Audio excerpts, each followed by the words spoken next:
가장 나쁜 경우는 발톱 모점은 약물 치료 효과가 가장 좋은 것인데 약은 병원에서만 받아 복용하게 하고 네일샵에서 추가적으로 100만원 이상의 관리를 권유하는 경우입니다. 이런 부분은 가정하여 이야기하자면 사기에 가까운 행위라고 생각됩니다. 안녕하세요. 오락교TV 이승규 원장입니다. 오늘은 내향성 발톱, 내성 발톱, 조각 갈증 등으로 많이 불리고 있는 발톱 질환에 대해서 이야기해보고자 합니다. 내성 발톱은 발톱이 구부러지면서 발톱 주변의 피부를 찔러 불편을 일으키는 질환입니다.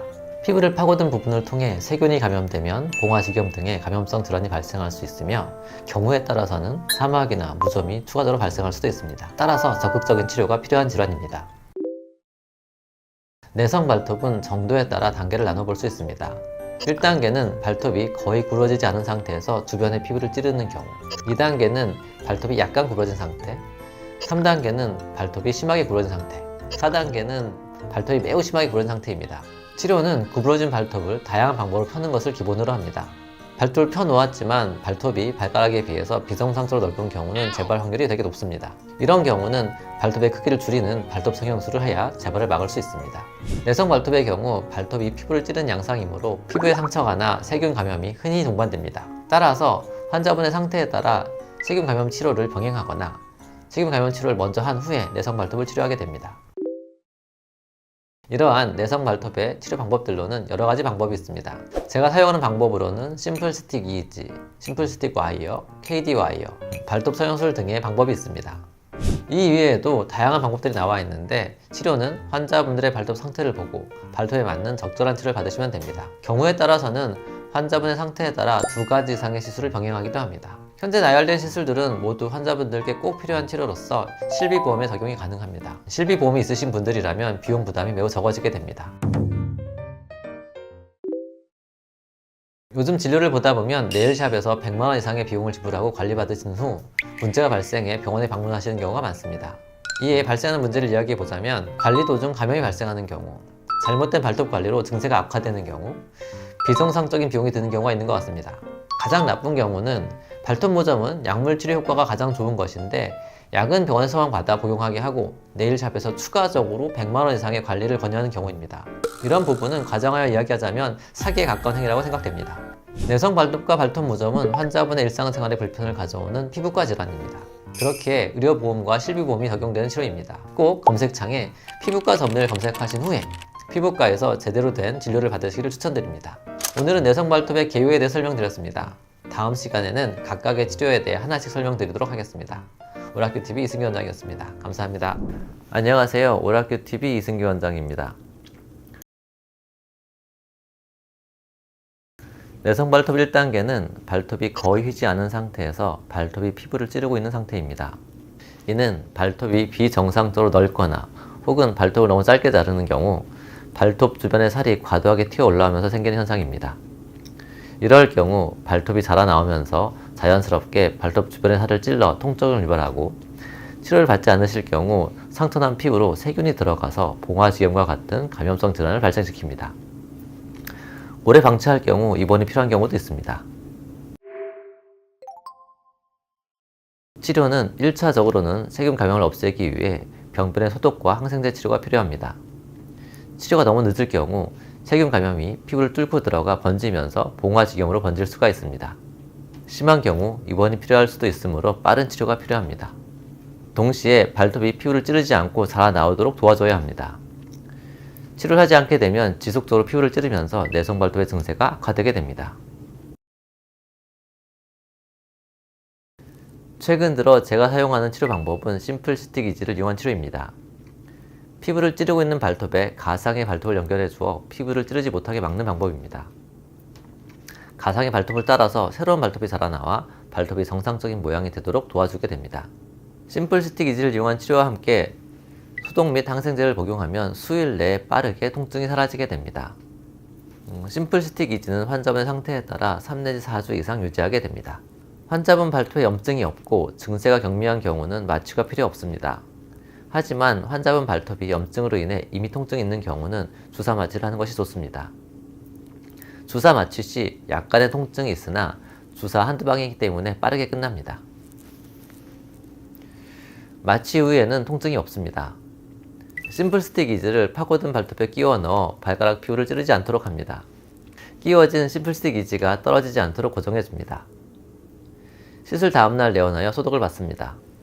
이후 집에서 매일 소독과 연고를 바르게 됩니다. 문제가 없을 경우 1주 간격으로 경과를 관찰합니다. 발톱이 자라나온 정도를 보며 3-4주 정도 심플 스틱 이즈를 유지 후 제거합니다. 내성 발톱 치료 중에 비교적 통증이 적고 일상생활에 불편을 끼치지 않는 간단한 시술입니다. 시술 후 바로 일상생활이 가능하며 해당 시술의 경우 실비보험이 적용되는 치료입니다. 따라서 실비보험이 있으실 경우 환자분 비용 부담이 매우 적다는 장점이 있습니다. 오늘은 내성발톱 1단계 치료 방법인 심플스틱 이즈에 대해서 알아봤습니다. 내성발톱으로 고생하고 계신 환자분들께 도움이 되셨으면 좋겠습니다. 감사합니다. 안녕하세요. 오락기TV 이승규 원장입니다. 저번 시간에 이어 이번에는 내성발톱 2단계에 대해 이야기해보자 합니다. 내성발톱 2단계는 발톱이 약간 구워진 상태에서 발가락 옆쪽 피부를 찌르고 있는 상태를 말합니다. 초기에는 약간의 통증만 발생하지만 시간이 지나면서 발톱이 점점 말리며 피부를 찔러 상처를 유발할 수 있습니다. 이 상처가 지속될 경우 1단계와 마찬가지로 손상된 피부로 세균이 감염되어 봉화지경과 같은 합병증이 생길 수 있습니다. 주로 잘 맞지 않는 신발을 신거나 발톱 측면을 잘못 깎아 발톱이 피부를 비집고 들어가면서 발생합니다. 이 경우 구부러진 발톱을 펴는 것이 치료의 핵심입니다. 구부러진 발톱을 펴는 방법은 다양하게 존재하지만 내성발톱 2단계에서 제가 선호하는 방법은 심플스틱 와이어를 사용하는 것입니다. 복원력이 강한 형상기억 합금을 발톱 끝에 걸어 3-4주간 유지하며 발톱을 강제적으로 펴는 시술입니다. 시술 과정이 간단하고 통증이 없어 매우 편리한 방법입니다. 다만 발톱이 너무 짧을 경우 심플스틱 와이어를 걸 수가 없다는 단점이 있습니다. 또한 세균 감염이 동반된 경우에는 항생제 복용과 소독 치료를 병행해야 합니다. 먼저 마취 없이 발톱 끝에 와이어를 걸기 위한 작은 구멍을 뚫습니다. 그 후 와이어를 구멍에 끼워 넣고 불필요한 부분을 잘라내어 고정합니다. 시술 다음 날에는 병원에서 소독과 진료를 받고 이후 1주 간격으로 경과를 관찰합니다. 발톱이 자라는 정도를 보며 3-4주간 치료를 진행하며 필요시 2차 시술도 필요합니다. 와이어는 일정 기간 유지한 뒤 제거합니다. 심플스틱 와이어는 마취가 필요 없고 통증이 없는 매우 간단한 치료 방법입니다. 시술 후 바로 일상생활이 가능하며 실손보험이 적용되는 치료이기도 합니다. 따라서 실비보험이 있는 경우 환자분의 비용 부담이 매우 적다는 장점이 있습니다. 오늘은 내성발톱 2단계 치료 방법인 심플스틱 와이어에 대해 알아보았습니다. 내성발톱을 고생하시는 환자분들께 도움이 되셨으면 좋겠습니다. 안녕하세요. 오락교TV 이승규 원장입니다. 지난 시간에 이어서 오늘은 내성발톱 3단계와 4단계에 대해서 이야기해 보겠습니다. 내성발톱 3단계는 발톱이 심하게 부러진 상태입니다. 양쪽으로 말리면서 발가락에 피부를 찔러 통증을 유발합니다. 이 경우에는 일반적으로 염증이 동반되고 통증도 심한 단계입니다. 내성발톱 4단계 혹은 집게발톱은 집게처럼 발톱이 말린 상태로 심하게 발톱이 구부러진 상태입니다. 이렇게 심하게 구부러진 3-4단계 내성발톱에서는 KD 와이어 혹은 KD 수술이라 불리우는 시술을 주로 사용합니다. KD 와이어는 기역 형상 합금으로 차가울 때는 쉽게 구부러지나 온도가 올라가면 펴지는 특성을 이용합니다. 구부러진 발톱에 차가운 식염수에 담근 부드러운 KD 와이어를 걸어준 후 기다리면 KD 와이어가 서서히 펴지면서 구부러진 발톱을 펴주는 것입니다. 먼저 발톱을 부드럽게 만들기 위해 발을 물에 담가 10분 정도 기다립니다. 이후 발톱 안쪽으로 KD 와이어를 걸어야 하기 때문에 국소 마취를 진행합니다. 발톱 마취의 경우 통증은 심한 편입니다. 차가운 물에 담가둔 KD 와이어를 꺼내어 발톱에 1개 혹은 2개를 걸어줍니다. 시술이 끝나면 드레싱 처치를 진행합니다. KD 와이어의 특징을 조금 더 설명드리겠습니다. 시술의 특성상 국소 마취가 필요합니다. 발가락 국소 마취의 경우 통증이 심한 편이기 때문에 환자분들께서 불편하게 느낄 수 있다는 단점이 있습니다. KD 와이어의 경우 다른 시술에 비해서 시술 방법이 많이 까다로운 편입니다. 따라서 제대로 시술받기 위해서는 경험이 많은 의료진에게 치료받으셔야 합니다. 하지만 이런 단점에도 불구하고 다른 치료 방법에 비해서 발톱의 모양을 강력하게 복원시켜 줄 수 있는 매우 효과적인 치료 방법입니다. 시술 시 발톱을 벌리는 과정에서 약간의 출혈과 염증이 발생할 수 있기 때문에 시술 후에는 몇 차례 병원에 내원하셔서 소독과 경과 관찰을 받으셔야 합니다. KD 와이어 역시 실비보험이 적용되어 실비보험이 있으신 경우 비용 부담이 적은 치료입니다. 오늘은 내성발톱의 3단계, 4단계 치료 방법인 KD 와이어 시술에 대해서 알아봤습니다. 내성 발톱으로 고생하시는 환자분들께 도움이 되셨으면 좋겠습니다. 안녕하세요. 오락교TV 이승규 원장입니다.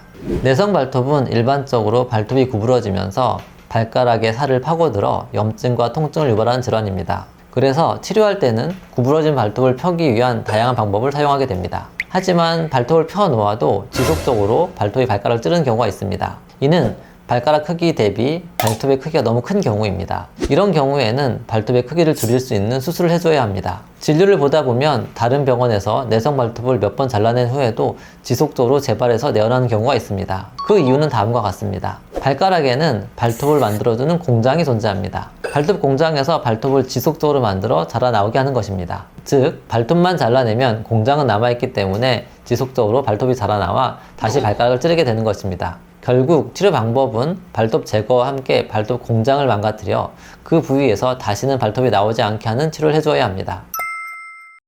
먼저 발가락에 마취를 합니다. 마취 후 발가락을 찌르고 있는 발톱을 적정한 크기로 잘라냅니다. 발톱을 잘라낸 부위의 발톱 공장을 수술기구를 이용해 손상시킵니다. 손상된 부위의 재생을 위한 드레싱을 시행합니다. 수술 후 3-4일 정도 매일 병원에 내원하여 소독을 시행합니다. 내성 발톱 수술의 특징도 알려드리겠습니다. 마취 시 통증이 심한 편입니다. 출혈과 염증 등의 문제로 며칠간 소독이 필요하며 수술 후 일상생활에는 문제가 없으나 1-2주 정도 걸을 때 약간의 불편감이 있습니다. 또 수술 후 드레싱을 좀 크게 하는 편이기 때문에 편한 신발을 신고 오시는 것이 좋습니다. 오늘은 내성 발톱의 수술적 치료 방법에 대해서 알아봤습니다. 내성 발톱이 지속적으로 재발하시는 경우는 수술적 치료를 고려해보는 것이 좋을 것 같습니다.